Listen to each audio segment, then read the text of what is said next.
आपण सांगितलं की शास्त्रारंभ सुरू झाला, त्याच्यामध्ये मोक्षला ज्या शंका येतात त्या शंकाची उत्तरं दिली.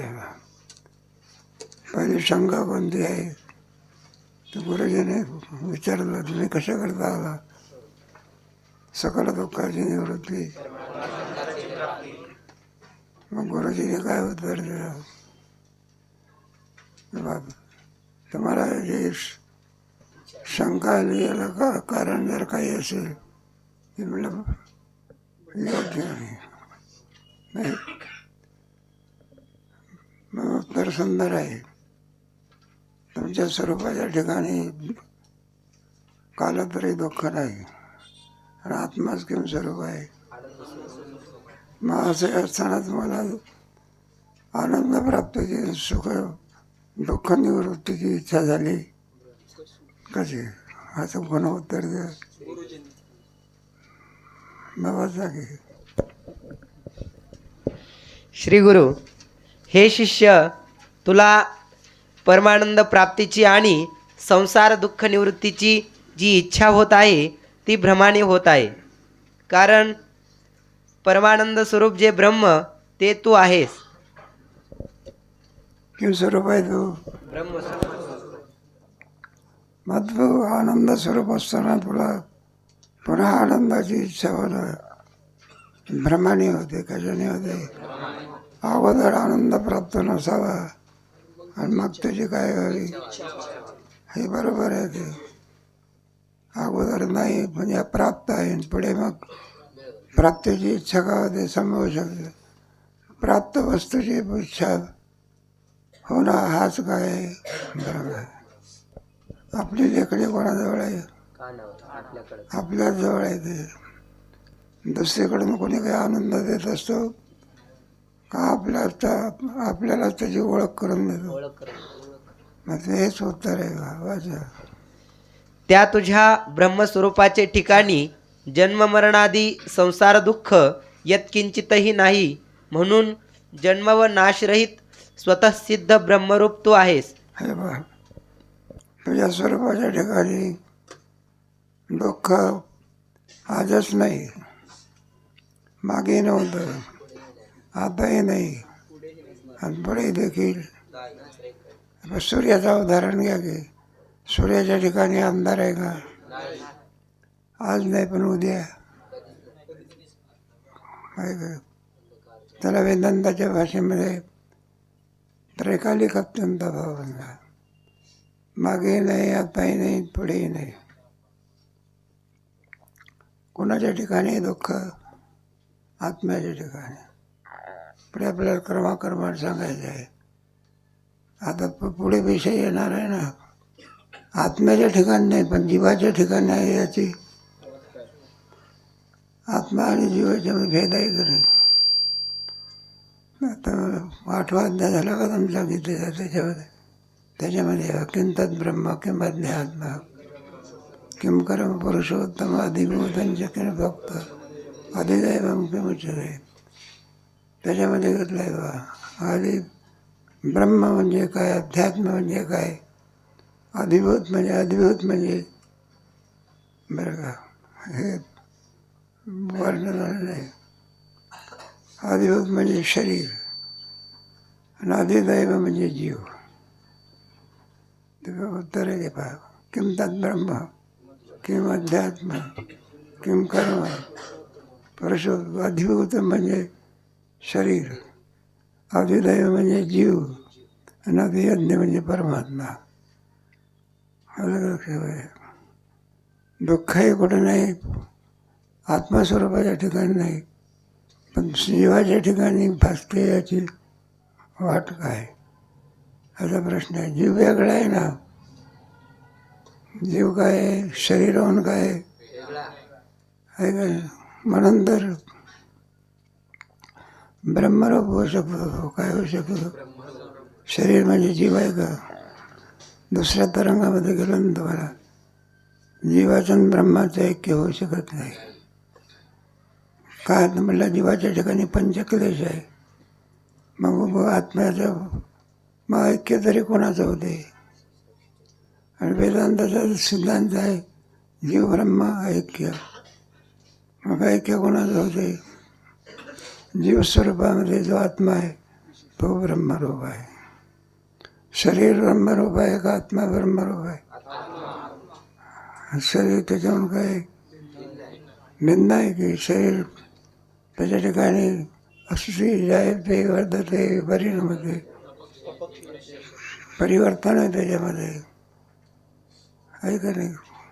पुढे जसे जसे जसे काय असेल त्याप्रमाणे जन्माला आला त्यावेळेला एवढाच असतो आणि पुढे मग 5-25 वर्ष गेले म्हणजे हे एवढा मोठा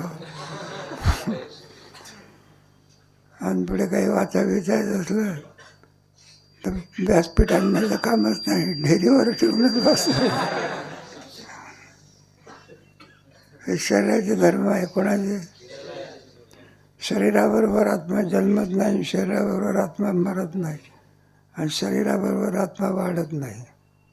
आत्मा जसा आहे अनादित्वात निर्गुणत्वात परमात्मा एमव्यय शरीरस्थापिकं ते न करोति न लिप्यते. शरीरातच राहतो तो, पण शरीराहून तो काय भिन्न आहे. भाडेकरी कुठं राहतो? भाड्याच्या घरात. मग घर म्हणजे भाडेकरी आहे का? मग घराहून वेगळा आहे म्हणून तो वेगळा होतो. मराठा वेळेला सोडून जातो, वेगळा नसतो तो शरीर सोडून कसा गेला असता? आलं लक्षात? म्हणजे कशाकरता सांगितलं? आत्म्याच्या ठिकाणी दुःख राहील, जीवाच्या ठिकाणी काय दुःख आहे की? असं कर्माने उत्तर द्यायचं आहे. आणि पुढे सकल दुःखाची निवृत्ती परमानंदाची आत्मा किम स्वरूप आहे? अप्राप्त आहे का प्राप्त आहे? मग प्राप्तच जर आहे तर तुला पुन्हा त्याची प्राप्ती व्हावी अशी जी इच्छा होते ती भ्रमाने होते. कशाने होते? आणि त्या ब्रह्मरूप आत्म्याचे ठिकाणी संसार दुःख मुळीच नाही असा निश्चय कर. अरे, जी वस्तू आपल्या जवळ नसते म्हणजे अप्राप्त असते तिच्या प्राप्तीची इच्छा संभवनीय आहे. मग हे बरोबर आहे. जी वस्तू आपल्याजवळ नाही त्याची इच्छा असणं आपल्याला काय आहे का नाही? असून एखादा मनुष्य आहे, धनिक मनुष्य आहे आणि भीक मागत असतील तर लोक काय म्हणतात? आहे का? भिकाऱ्याने भीक मागणं काय हे बरोबर आहे की? पण धनिक माणसाने भीक मागणं हे काय? त्याने तर परोपकार केला पाहिजे. काय का? अरे जाऊ दे, आपलं विषांतर होते. तात्पर्य असं आहे, आत्मा आनंद स्वरूप आहे. आत्मा हे जीवाचं काय? 9व्या अध्यायामध्ये आणि 23व्या अध्यायामध्ये राजविद्या राजगुह्यम परितळे प्रत्यक्षागमन धर्म आहे तिथे श्लोकामध्ये. म्हणून ही जी इच्छा संभवते ही भ्रमाने संभवते. त्याचं स्पष्टीकरण करून सांगायचं. त्याचं स्पष्टीकरण असं आहे, मग आम्हाला आनंद वाटतो याची वाट काय आहे ना? तुमचा आत्माच घेऊन सर्व आहे म्हणतात, आहे का नाही? आणि आम्हाला आनंद कुठं वाटतो? विषयात वाटतो की? मग आत्मा जर आनंद स्वरूप आहे तर विषयात आनंद आला कसं आहे? क्रमाक्रमाने उत्तर देऊन पुढे सांगायचं आहे का? पुढे तसेच जन्म मरणरूप संसार तुझ्या आत्म्याचे ठिकाणी असता तर त्याचे निवृत्तीची इच्छा होणे साहजिक आहे. नाही बा, अंधार सूर्याच्या ठिकाणी असतं तर निवृत्तीची इच्छा होणं स्वभाव आहे. मग नाही त्याची निवृत्ती कशी? आहे त्याची निवृत्ती होते मान्य आहे. आहे नाही त्याची निवृत्ती म्हणजे एखादा मनुष्य म्हणायला लागला तुम्ही कोण आहात? म्हणलं मी माणूस नाही. मग शहाणा माणसं म्हणत होता काय झालं आहे? माणूस असूनही काय म्हणतो तो? मग शहाणपण आहे का वेडेपण आहे? मग आहे तरी कोण? भूत आहे का?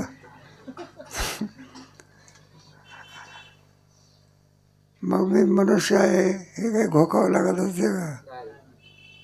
घोकलं म्हणजे ज्ञान होतं मी मनुष्य आहे म्हणून. पुढे पण त्या जन्मादी संसाराचा तुझ्या आत्मस्वरूपाचे ठिकाणी लेस सुद्धा नाही. बाबा कोणाचा म्हणजे दुःखाचा लेश सुद्धा नाही. प्रतिक्रियाची. पुढे असे असता तुला परमानंद प्राप्तीची आणि संसार दुःख निवृत्तीची इच्छा होते, तो भ्रम नव्हे का? न तुला परमानंद प्राप्तीची दुःख निवृत्तीची इच्छा होते, हा काय आहे? मग भ्रम आहे, वेडेपण आहे. काय शिष्य मोक्षाच्या इच्छेने श्री गुरुकडे गेला असता त्यास सद्गुरू महावाक्याचा उपदेश करीतात, म्हणून जे म्हणतात तो उपदेश हाच होय. असा उपदेश केल्यावर जर शिष्य उत्तम अधिकारी असेल तर तो त्याच क्षणी कृतार्थ होईल. नाही बा, उपदेश करणारे दोन वाक्य आहेत वेदामध्ये. एक आहे अवांतर वाक्य आणि दुसरं आहे महावाक्य. अवांतर वाक्य भरपूर आहे. त्याच्यामध्ये ब्रह्म कसं आहे? सद्रूप आहे, चिद्रूप आहे, आनंद स्वरूप आहे, एकमेव अद्वितीय सत आहे का? स्वगत सजातीय विजातीय वेद आहे, देश काल परिच्छेद शून्य आहे. हे सांगणारं जे वाक्य आहे त्याला आणि महावाक्य नाही, अवांतर वाक्य. नाही तर चूक होईल त्यावेळी. त्याला अवांतर वाक्य स्वरूप सांगतात आणि महावाक्य काय करते? असं त्याचा अभेद तयार. असं असलेलं जे ब्रह्म आहे ते ब्रह्म दुसरं तिसरं कोणी नसून कोण आहे? असं महावाक्याच्या द्वारा. हे वाक्य कुठून आलेले आहे? वेदामधून. तस्मात् शास्त्रम आहे का नाही? आणि या महावाक्याने आपल्याला काय केलेलं आहे? ब्रह्माचा आणि जीवाचा ऐक्य करून टाकलेला आहे. हाच वेदांताचा विषय. कोणता आहे वेदांताचा? भेद सांगायचा आहे का अभेद सांगायचा आहे? तुम्ही जास्त अभ्यास केला म्हणजे मग पुढे कळेल. काही दर्शनकार लोक ब्रह्माचा आणि जीवाचा भेद सांगतात. काय सांगतात?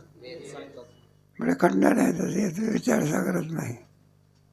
तुम्हाला गेलं ना रामानुज मध्व निंबार्क याने अद्वैत स्वीकारलं का भेद स्वीकारलं? तुम्हाला म्हणलं ते म्हणतात मुक्तही झाले. पण असं जर आहे तर अद्वैत तत्त्वज्ञानाने मुक्त होतो असं तुम्हाला म्हणता येणार? कोणत्या तरंगात शंका होती? दुसऱ्या कुठे होती? दुसऱ्या तिसऱ्या. मुलगा नाही झाला तर मुलगी झाली.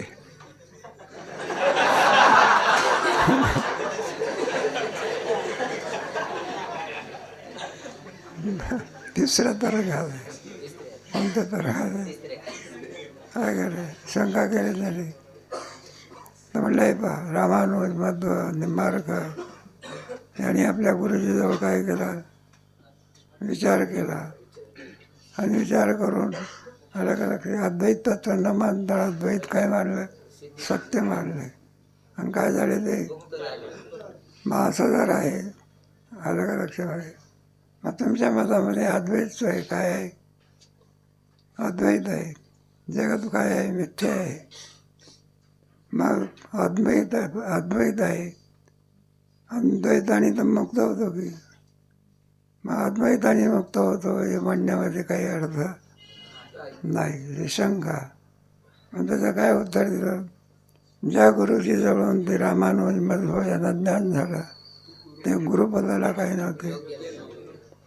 श्रोत्रियम ब्रह्मनिष्ठम तिसऱ्या तरंगात दिलं का नाही आपल्याला? हे कशाकरता चाललेलं आहे सगळं? तुझा आत्मा जर आनंद स्वरूप आहे तर तुला आनंदाची इच्छा का व्हावी?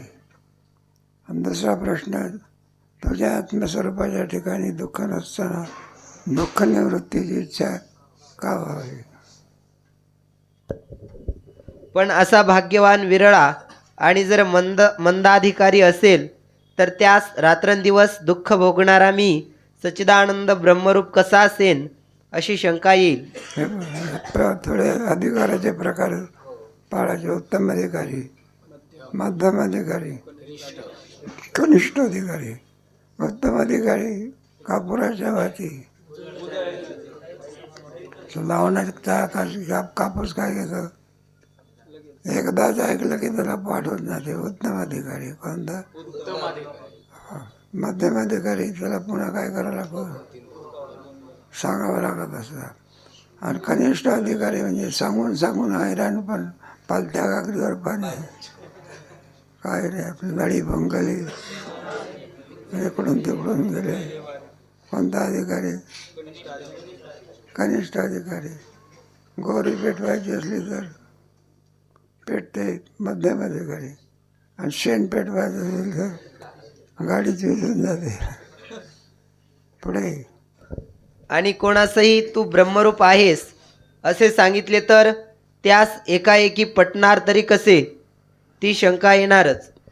आपण सांगितलं जगतभरात सिंहाची आणि मेंढीची काय सांगितली होती.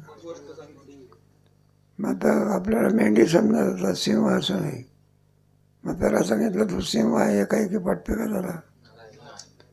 हा म्हणतो तो सिंह आहे, तो म्हणतो मी कोण आहे, मेंढी आहे. एकाएकी पटत नाही. त्याच्याकडचा पुढचा आता चौथा तरंग आहे. वाचा. त्याचप्रमाणे या शिष्याचे मुखानी प्रथम आत्म्याच्या परमानंद रूपाविषयी मूल ग्रंथकार शंकेस आरंभ करीतात. आता इथून ग्रंथाला काय होणार आहे, आता इथून चौथ्या तरंगाला आरंभ होणार आहे.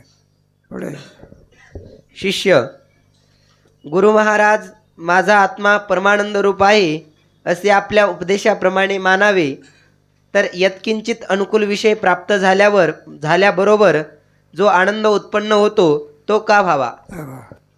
आत्माच जर आनंद स्वरूप आहे तर दुसरीकडे आनंद उत्पन्न होता कामा. कारण किम स्वरूप आहे आत्मा, आनंद स्वरूप. दुसरीकडे आत्माखेरीज करून काय होता कामा नाही. पण आपल्याला विषयापासून काय होतं आहे का नाही. पिठलं असलं तर बाजूला पदार्थ, श्रीखंड असलं तर मग दुःख आहे म्हणून श्रीखंडाचा जवळ करतो का आनंद आहे म्हणून. डायबिटीस झाला तरी ताव मारतो.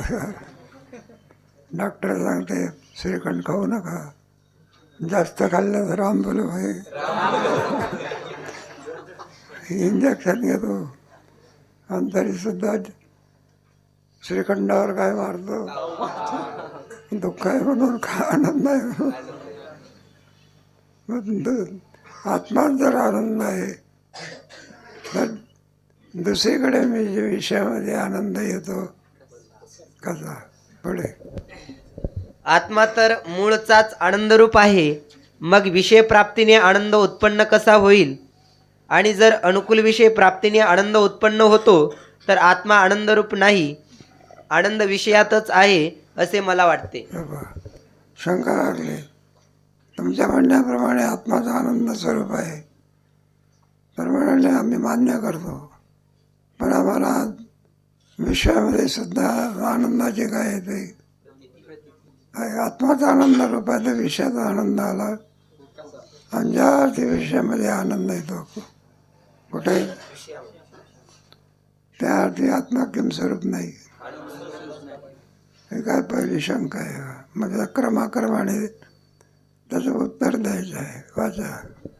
या शंकेत आत्मा आनंद स्वरूप आहे किंवा आनंद विषयापासून उत्पन्न होतो एवढाच विचार करण्याचा विषय आहे. हे पहा, आता आला प्रश्न. गुरुजी म्हणतात आत्माचा आनंद स्वरूप आहे, शिष्य म्हणतो विषयातच काय आहे. माताच्या शंकेचं काय केलं पाहिजे ते क्रमाक्रमाने त्याचं निराकरण करणार आहे. वाचा. त्याचे उत्तर श्रीगुरु देतात. परिच्छेद क्रमांक 4 आत्मानंदाची सिद्धी.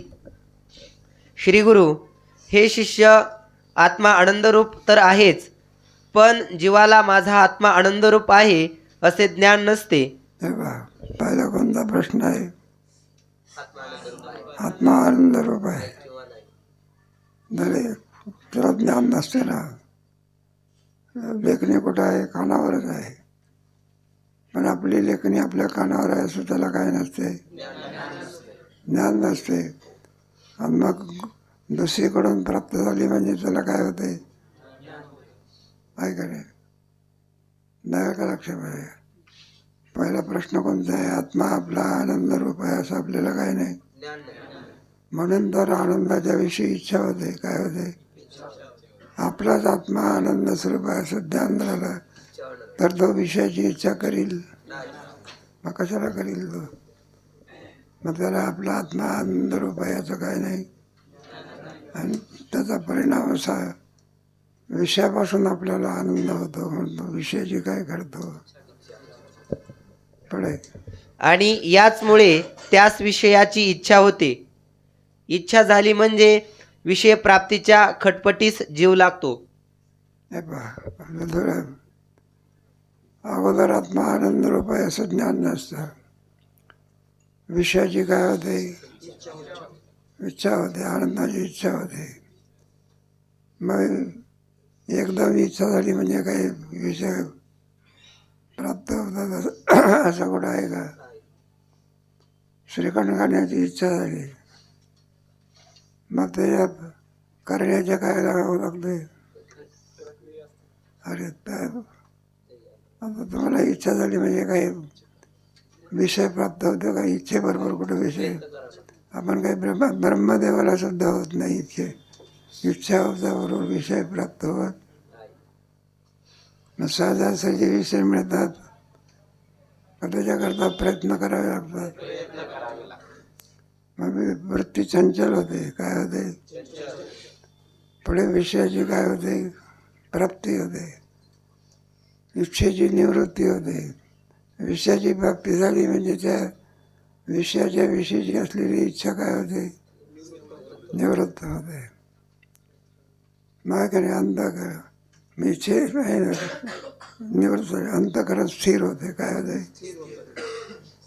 विषयाच्यामुळे काय झालं होतं? ते चंचल प्राप्त, विषय प्राप्त झाल्यामुळे स्थिर झालं. स्थिर झालेल्या वृत्तीमध्ये आत्मानंदाचा काय होतं? पाण्याचं स्थिर झालं स्वच्छ, त्याच्यात आपलं काय दिसते?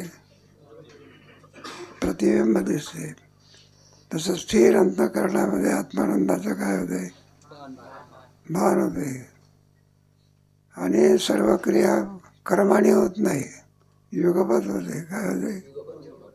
आणि आपल्याला असा भ्रम होते की हा आनंद कोणापासून झाला, आणि वास्तविक तो आनंद कोणाचा नाही. पण भ्रम होत असतो आनंद कोणाचा आहे. तो गोष्ट त्याच्याकरता असं मेलेला ढोर पडलेला होता. तिथं जमणारे असते का नाही? मेलेल्या ढोराच्या जवळ कोण जमत असतं? कावळे, कुत्री, काय मासे वगैरे. मग ते कुत्र्याचं पक्वान नाही ते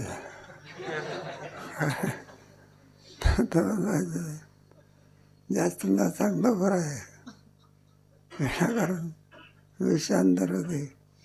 आपण देहधर्म केला. कोणी बाहेर लोक काय करतात? देहधर्म करतात. आणि तो देहधर्म आपल्याला किळसपणा वाटतो. काय वाटतो? आणि डुकराला पक्वान वाटते. कोणाला त्या डुकरामध्ये भांडणं पाडवते होते समजा माझा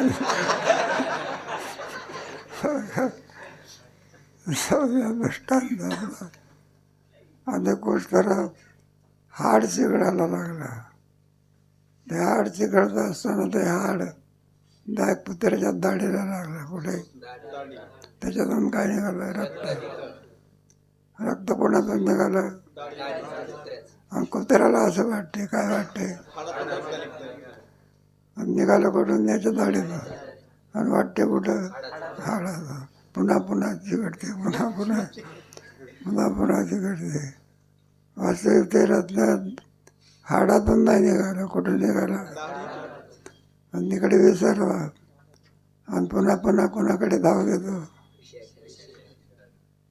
तसा आनंद आला का आपलाच आहे, कोणाचा आहे, पण भ्रमामुळे कोणाचा वाटतो तो विषय पुढा वाचा. त्यावेळी बुद्धी चंचल होते. इच्छित विषय प्राप्त झाल्याबरोबर क्षणमात्र बुद्धी स्थिर होते.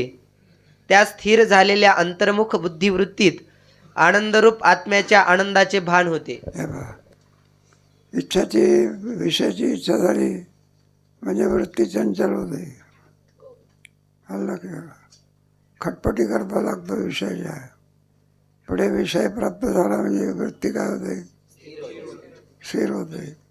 स्थिर झालेल्या वृत्तीमध्ये आत्मानंदाचं काय होते, भान होते आणि युगपत क्रिया होते. काय होते, आणि आपल्याला असं वाटत असतं हा आनंद कोणापासून झाला, विषयापासून.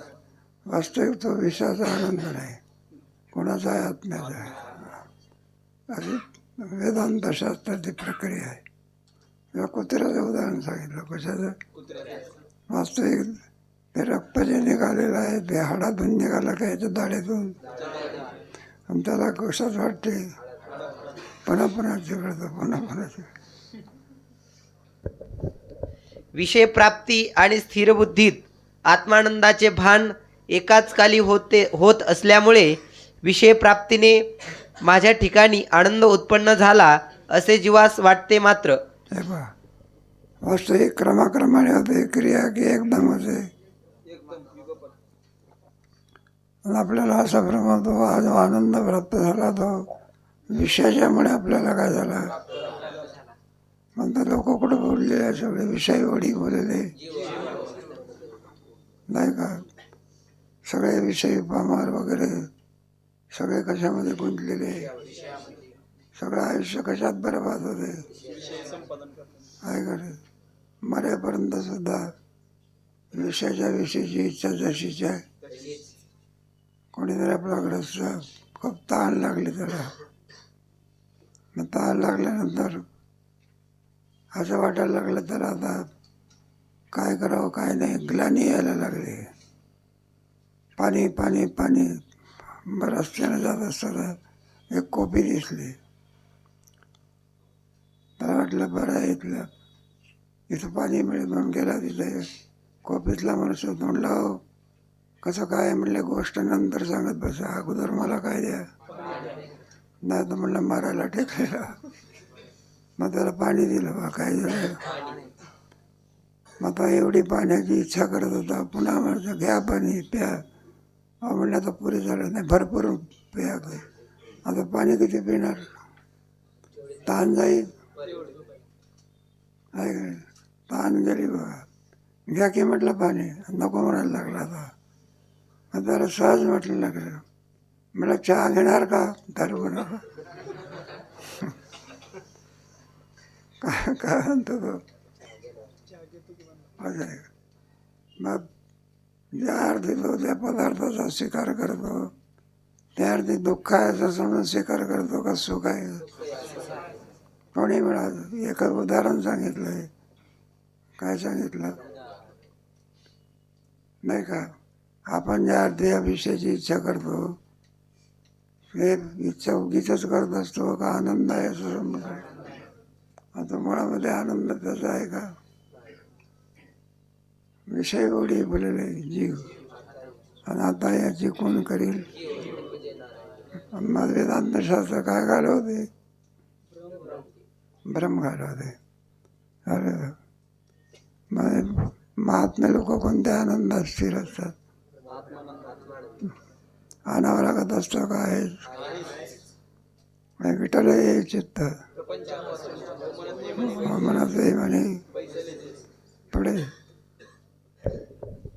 पण वास्तविक आनंद आत्म्याचाच असतो.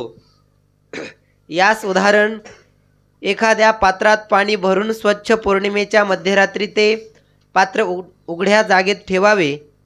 त्यावेळी जर पाणी स्थिर व स्वच्छ असेल तर त्या पाण्यात चंद्रबिंब स्पष्ट दिसते. हे पहा, कोणता पक्ष पाहिजे? पौर्णिमेचा पक्ष नाही, शुद्ध पक्ष पौर्णिमेचा कुठं पक्ष? अरे वद्य आणि शुद्ध पक्ष जाऊ दे, शुद्ध पक्ष होते. आता कोणता पक्ष आहे? वद्य पक्ष आहे. आणि जो महाराजांचा शब्द शुद्ध पक्ष आहे. शुद्ध वारी देवची, वद्यवारी आळंदीची. मध्ये पात्र ठेवलं, वर चंद्राचं काय होतं? बिंब होतं. आणि चंद्राचं बिंब कशामध्ये पडलं? आहे का नाही? पाणी स्थिर होतं. काय होतं? तसं आत्म्याचं प्रतिबिंब कोणात पडतं? अंतःकरणात. आमचा स्थिर आत्मा दुःख रूप आहे का आनंद स्वरूप आहे? आत्म्याला आनंद आणावा लागतो का? साखरेमध्ये गोळी आणावं लागते का? आहेत. श्रीखंडामध्ये आणावं लागते. कुठून? तसं आत्म्याला आनंद आणावा लागतो का? स्वरूपच आहे. आणि तो आनंद स्वरूप असल्यामुळे तो जो आनंद विषयाचा नसून कोणाचा आहे? आत्म्याचा आहे. आणि आपल्याला भ्रमाचा होत असतो तो आनंद आत्म्याचा नाहीच, कोणाचा आहे? आत्म्याचं ज्ञानच नाही बघा, काही नाही. विषय पामर लोकांना कुठं आत्म्याचं ज्ञान आहे का? मनाचा निश्चय असतो. आनंद कोणाचा आहे? गुटक्यात आहे, बिडीत आहे. आणि ते विषय गोळा करण्याकरता एकाएकी विषय मिळतात. मग त्या विषयाच्या इच्छेकरता तो काय करेल काही सांगता येत. एकदा काय विषयाची इच्छा बळावली म्हणजे माणसं दुसरीकडे तर जाऊ द्या, घरच्या घरी चोरी करतात. कुठं? पोरगा बापाच्या खिशातलं पाकिट काढून देतो. नाही दिलं तर बरं कशा करता येत असतो? दारू पिण्याकरता. नाही दिलं तर वाचतो म्हणून सोडत आहे. त्याचा ठाम निश्चय आहे. काय निश्चय आहे? विषयातच काय आहे? विषय पामराचा काय असतो? कशामध्ये आनंद आहे? तुम्ही किती जरी सांगितलं तरी त्या आनंदापासून काय होत नाही. आणि साधक जो असतो ना तो भ्रमात असतो. कशात? म्हणलं खरोखरच विषयाचा आहे का आनंदाचा आहे? अशा भ्रमात असला त्याला साधक म्हणायचा. आणि निश्चित नाही का याच्यात असलेला काय म्हणायचा? विषय पामर म्हणायचा. आणि आत्माचा आनंद स्वरूप आहे असं ज्याचा अनुभव त्याला मुक्त पुरुष म्हणतात. एषा ब्रह्मस्थिती. अर्जुन सुद्धा पहिल्या अध्यायामध्ये कशात आहे तो? भ्रमात आहे. म्हटलं मी जे सांगतो हेच खरं आहे. योत्सहित गोविंद. मुळेच युद्ध करणार कोणत्या भ्रमात आहे? निश्चित. आणि मग पुढे येत असतो तो माझं खरं का देवाचं खरं आहे. मग भ्रमात येतो, संशयात येतो. कशात? आणि 18 अध्याय ऐकले म्हणजे नष्ट. आता प्रमेत आहे. आता कशात आहे तो? ज्ञानात आहे. आणि वाऱ्यामुळे किंवा अन्य कारणाने पाणी हलू लागले तर त्यात चंद्रबिंबाचे भान होत नाही. त्याप्रमाणे जेव्हा बुद्धी स्थिर असते तेव्हा त्या बुद्धीत आत्मरूप आनंदाचे भान स्पष्ट होते. आणि ज्यावेळी पुन्हा विषयाची इच्छा उत्पन्न होते त्यावेळी बुद्धी चंचल असल्यामुळे आत्मानंदाचे भान होत नाही. यावरून आनंदरूपच आत्माच आहे, विषयातच आनंदच मुळीच नाही हे सिद्ध झाले. एक प्रमेय चांगला आहे ना. कीर्तनामध्ये प्रवचनामध्ये सांगायला काय होतं? थोडंसं माहिती असलं म्हणजे बरं असतं. नाही तर नुसत्या कॅसेटवरून मोबाईलवरून कीर्तन केलं तर एखाद्या लोकांनी म्हटलं तुम्हाला म्हटलं का तुम्ही सांगितलं आत्माचा आनंद स्वरूप आहे, आम्हाला विषयाचा आनंद वाटते, जरा समजावून सांगा की. ते म्हटलं विचार सागरात आहे, मला माहिती नाही, त्याचं ज्ञानच नाही. काय आवश्यक आहे, सांगता आलं पाहिजे ना आपल्याला. आणि प्रमेय चांगला आहे ना, ते अभंग सोडवण्याकरता त्याचा उपयोग होतो. सुख नाही कोठेही आणि माया हा बरी. मग कसं लावणार तुम्ही? तुकोबर आहे म्हणतात सुख नाही कोठे, विषयामध्ये काय नाही. आणि आम्हाला तर सुखाची काय प्रतीती येते. मग महाराजाचं म्हणणं खरं का, आपला अनुभव करा. मग तुकोबर आहे म्हणतात ते. मग सुख आहे तरी कोठे, आपुला तो एक आणि त्याला जीवा. सांग पुढे वाचा. यावरून आनंदरूप आत्माच आहे, विषयात आनंद मुळीच नाही हे सिद्ध झाले. यावर आतापर्यंतच्या वाटाघाटीवरून काय झालं, आत्माच किम स्वरूप आहे. माणसाला अगोदर आनंद करता विषयाची काय होते, इच्छा. पुढे विषयाची इच्छा झाली म्हणजे त्याच्या खटपटीत लागतो. काय लागतो, आहे का. मग विषयाची प्राप्ती, विषयाची प्राप्ती झाली म्हणजे अंतःकरण कसं होते, स्थिर. आतापर्यंत कसं होतं ते चंचल, आता काय झालं ते स्थिर झालेल्या अंतःकरणामध्ये आत्मानंदाचं काय पडते, भान. पाणी जोपर्यंत हलते तोपर्यंत चंद्रबिंब दिसत, आणि पाणी स्थिर झालं म्हणजे तसं स्थिर अंतःकरणामध्ये आत्म्याचं काय होते, भान होते. अनेक क्रियाक्रमाने होते, काही युगपत होते, युगपत एकाएकी होत आहे. आणि आपल्याला असं वाटत असते आनंद विषयाचा नसून कोणाचा आहे, त्याच्या आत्म्याचा नसून कोणाचा आहे. आपल्या ठिकाणी विषयात आनंद आहे.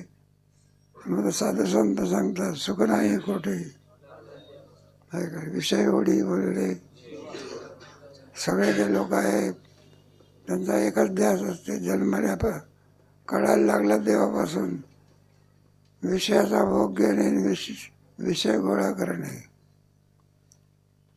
नाही लागतात. पामर लोक काय करतात, विषय काय करतात, आणि जितके विषय भोगता येईल तितके.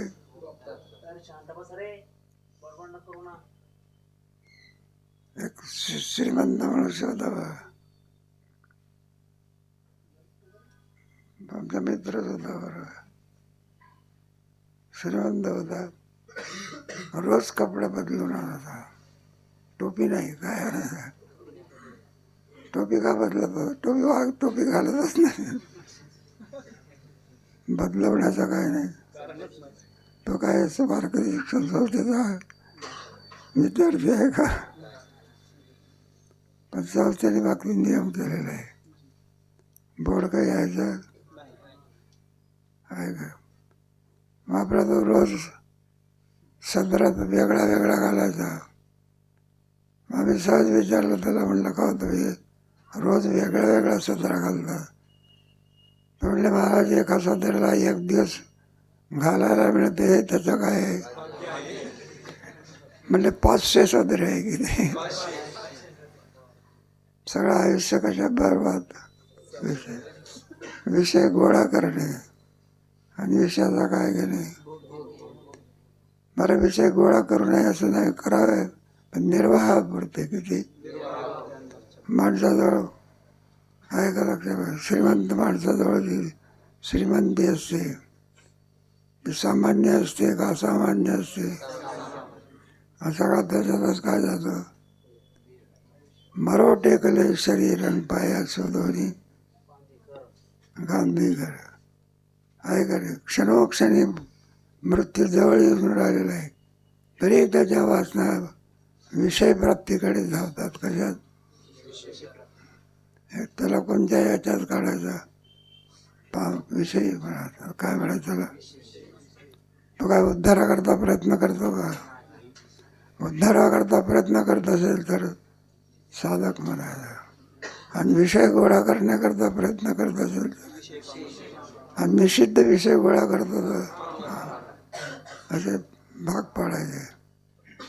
दुसऱ्या तरंगात होऊन गेलं की तुम्हाला शिष्य महाराज अनुकूल असणाऱ्या स्त्री धनपुत्रादी विषयांपासून प्रत्यक्ष आनंद होत असता त्याचे ठिकाणी आनंद मुळीच नाही असे कसे समजावे? हे पहा, तर म्हणलं तुम्ही सांगता आनंद विषयामध्ये नाही, विषयामध्ये नाही. स्त्री, धन, प्रतिष्ठा, मान याच्यापासून दुःख होत असते का आनंद होत असतं? विना आनंदाशिवाय माणसं आहे का नाही? एखादा हार पडलेला रत्नाचा मनुष्य त्या ठिकाणी घेण्याकरता कशा जातो? आनंदाला कारणीभूत आहे म्हणून. आणि सर्प असेल तर घेण्याकरता जातो का? का घेत नाही? आलं का? म्हणजे अति स्त्री, पुत्र, धन याच्यापासून आनंद होतो याची वाट. श्री गुरु, अरे एका विषयाच्या प्राप्तीने ज्यास आनंद झाला त्यास जेव्हा दुसऱ्या विषयाची इच्छा होते तेव्हा पहिल्या प्राप्त असलेल्या विषयापासून आनंद होत नाही. आता क्रमाने सांगायचं. विषयाचा आनंद रूप कशावरून आहे? पहिल्या वेळेला जो आनंद विषयापासून झाला, आपण जेवायला कुठे गेलो, बरं का, चांगला बासमती तांदूळ आहे बरं का, 5,000 रुपये किलोचा. किती सुगंध सुटतो. श्रीमंत लोक मग काय मनुष्य काय म्हणतो, वाडा वाडा नाही का, ते चपाती बिपाती बाजूला ठेवतो. बरं भरपूर भात घेतो बघा. पुढे मागावून मला मसाले भात येतो. कोणता भात? आणि त्याच्यामध्ये सगळा संगीत मसाला असतो. मग तो मसाले भात वाला जो माणूस असतो ना, पहिला भात खाल्ल्याशिवाय तो मसाले भात काय करीत नाही. मग हा काय करतो, ते द्रोण असतो ना, तो भात साधा भात त्याच्या. आता साध्या भातापासून काय नाही आतापर्यंत. साध्या भातापासून काय होतं, आता मसाले भात पाहिल्यानंतर माझं आहे का नाही. जर साधा भातच आनंदाला कारणीभूत आहे, मग आनंद गेला. मग काय सांगतो, यावरून काय सिद्ध झालं? साध्या भातामध्ये काय नाही.